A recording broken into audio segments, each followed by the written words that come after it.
Hey y'all, welcome from the flooded Pacific Northwest. I'm going to do a little snippet of story time hour and then just ask a couple little questions of my fellow Washingtonians.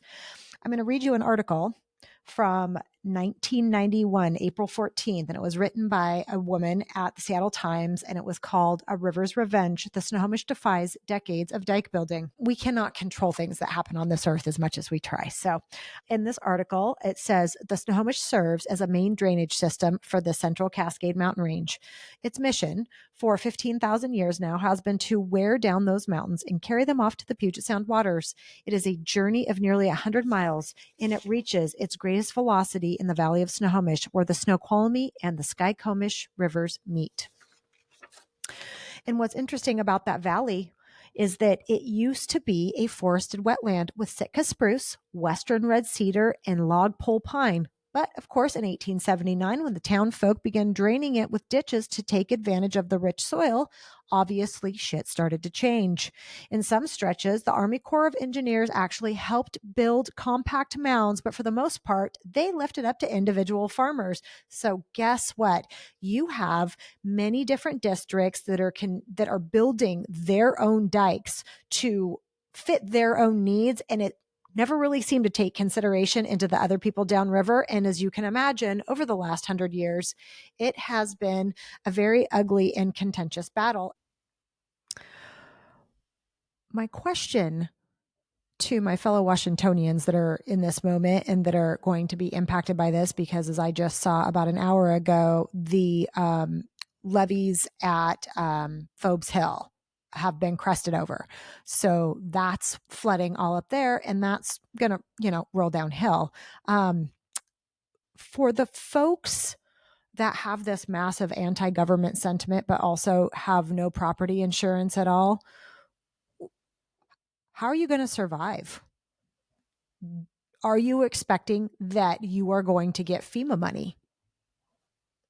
How much do you expect the state to kick in and save you? And remember, when I see this and when I know, voting population in the areas where this is impacting, those people are the same people that are very similarly minded that were up in Oso during the landslide. Up there, they were actually trying to make their own county called Freedom County because they didn't want the big bad government to tell them that they couldn't live by a river where University of Washington, they had gone and done a bunch of LiDAR scanning and everything. And we're like, the river has eroded away the hillside so much that we're concerned that there might be some kind of a mudslide in the future. So it's probably best that people don't live there. And of course, the Freedom County people were like, get fucked, liberal commies. And then they died. And it was very sad. My husband at the company he worked for, someone through the company ended up passing away out there. My friend works for the county, and he was like one of the big players in that whole cleanup project and restoration out there. And, people were digging dead bodies out of hillsides. The same government that tried to prevent that. And I'm not saying the government, is amazing. And it's not, because we're too uneducated to vote in amazing people all across the board. Just look at the current administration.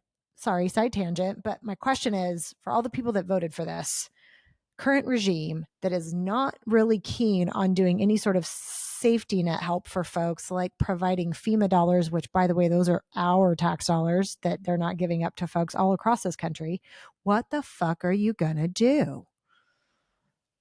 How are you going to live? How are you going to rebuild if you didn't have any insurance and now you don't get any FEMA cash? What is that going to do to your ability to survive? Are you going to be homeless? Do you have any place to go? Because we're not a society that does anything about safety nets. I mean, we used to try, but now there's absolutely no effort made whatsoever. And they don't care if you die, as long as Kristi Noem can have her freaking 10 pounds of fake hair and her blow up face, and P. Kaig's breath can have another chest tattoo resembling some Nazi ideology. Or Kash Patel can fly him and his little girlfriend on some government plane and give her private security. You're not going to get any help, but they will. So my question is, what are you going to do? And what are you going to do in the future? Are you going to continue to vote for these same freaking people that are terrible? These same people that don't give a shit if your family lives or dies, that lies to you about public health crises? Yep, that's my little side tangent for this evening. Like, all of this sucks. I've lived here my whole life. The dumb fucks that thought this was just going to be a little bit of rain that aren't from here. The people, and they're the same people that believe in chemtrails and that RFK Jr. is a genius and that Trump's amazing. Like, what are you going to do now? Because the tangerine nightmare is not going to give you a fucking dime.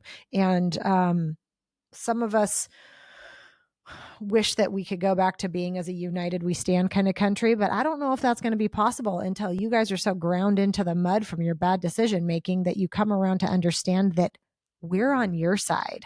I'm on the side of the American people and folks being taken care of, but this regime is not. And so after this, when you get no help and you can't rebuild because you didn't have any insurance and they're giving you the finger so they can go off and have some great Gatsby parties at his fucking golden white shithole down in Florida, are you going to vote better? Are you going to stand with the American people, even if they vote differently than you? Because this liberal thinks that people should be taken care of and preventable things should be constructed and done to help society be better and prosper. And so we can reduce the amount of destruction when we have these events happen. But, we can't achieve those things if we don't have everybody going down that same path. And so I hope after this, you will want to go down that same path. And I hope after this, you remember those fucking rich people don't care about you. They don't identify with you. They will never identify with you, and you should not identify with them because you have nothing in common with them other than they seem to believe the same bullshit from Trump that you do. Take care, y'all. Stay safe out there tonight. Bye.